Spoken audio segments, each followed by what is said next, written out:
नमस्कार.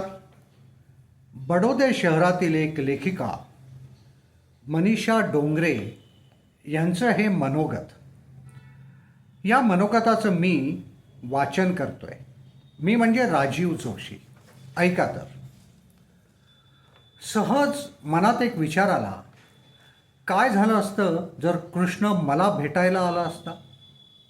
देव म्हणून नाही, आरती धुपाच्या चौकटीत अडकलेला नाही, तर माझा मित्र, माझा सखा बनून. त्या भेटीचं दृश्यच किती अगम्य असतं.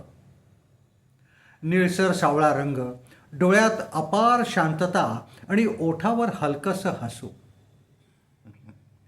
पण सगळ्या प्रश्नांची उत्तरं आधीच माहीत असलेला. मी त्याला विचारलं असतं, काय रे कृष्णा, तुला जन्म घेऊन 5,000 वर्ष झाली तरी तुझी महिमा का कमी होत नाही.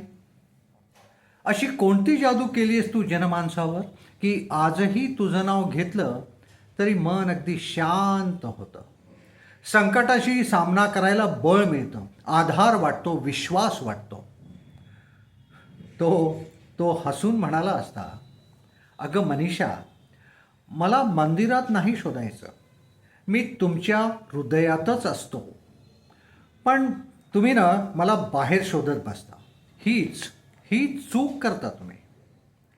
मनापासून साथ दिली तर मी क्षणात तुमच्या मदतीला धावून येतो.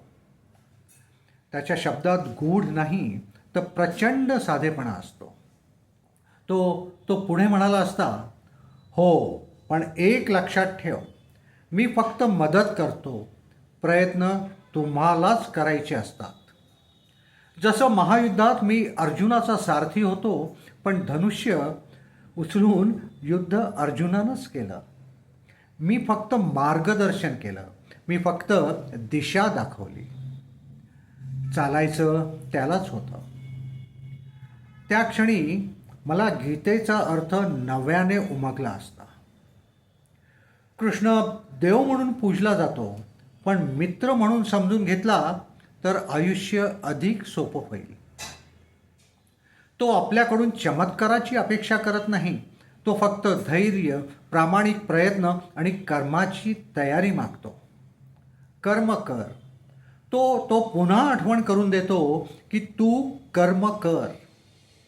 फळाची चिंता करू नकोस, फळ माझ्यावर सोड. तू फक्त तुझं काम मनापासून कर.